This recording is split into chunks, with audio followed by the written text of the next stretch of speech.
पाण्याचा सोर्स हा काही कमी झालेला नाही आहे, थोडा पण अजून वाढतोय. ए दीपक तू कॅम्प्युटर काढून घे, पाणी वाढतंय इकडे, अजून पाणी वाढतंय, पाणी जायला रस्ता नाही आहे, कॅम्प्युटर काढून घे तू.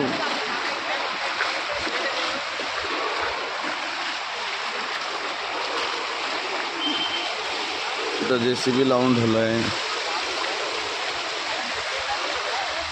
हो